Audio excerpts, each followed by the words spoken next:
Yes we are house wife's, but আমরা ৩৬৫ দিন without কোনো পেতে কোনো কমপ্লেন ছাড়া আমরা একটা বাড়ির জন্য সমস্ত কাজ করে যাই। আমি মাঝে মধ্যে ভাবি এই কাজগুলো যদি বাইরে গিয়ে করা হতো তাহলে মনে হয় বেশ ১৫-২০ হাজার টাকা কিন্তু স্যালারি পাওয়া যেত।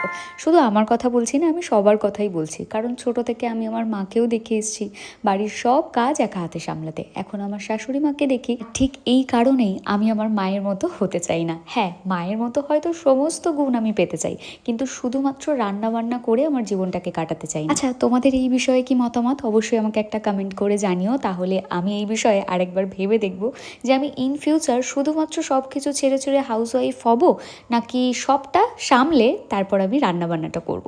তো তোমাদের কমেন্টে অপেক্ষায় থাকবো। চলো, সন্ধেবেলা নিজের জন্য 1 কাপ চা করে ভাত বসিয়ে দিয়েছিলাম, তার মধ্যেই বাড়িতে আসলো রিয়া। হঠাৎ করেও ফোন করে বাড়িতে আসলো, তো দুজনের জন্য বানিয়ে নিলাম গরম গরম আবার কফি। এখন কফি খেতে খেতে দুজনে বেশ আড্ডা দেবো।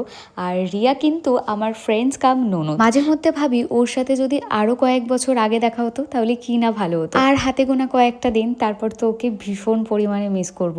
আর সবার মতো ওর সাথেও আমার রিলেশনশিপটা লং ডিস্টেন্স হয়ে যাবে। তো যে কটা দিন আমরা একসাথে আছি আমরা খুব ভালো সময় কাটাতে চাই।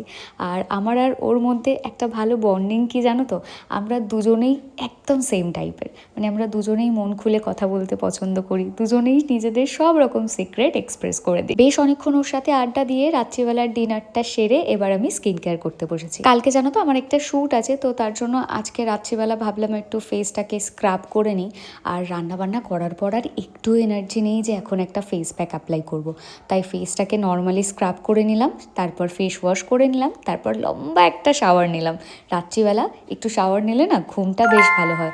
তারপর শাওয়ার নিয়ে এসে একটু আইসের মধ্যে মুখটা চুবালাম। আর এটা করলে আমার মনে হয় সারা দিনের যত স্ট্রেস ছিল, যত ধকল ছিল, সব ক্লান্তি এক নিমেষে কিন্তু উধাও হয়ে যায়। তোমরা কখনো এটা ট্রাই করেছো? তাহলে অবশ্যই আমাকে কমেন্ট সেকশনে জানিও। আজকের ভিডিওটা এই পর্যন্তই। ভালো লাগলে লাইক, কমেন্টস আর শেয়ার করে দিও, আর সাবস্ক্রাইব করতে ভুলো না আমার চ্যানেলটাকে। বাই।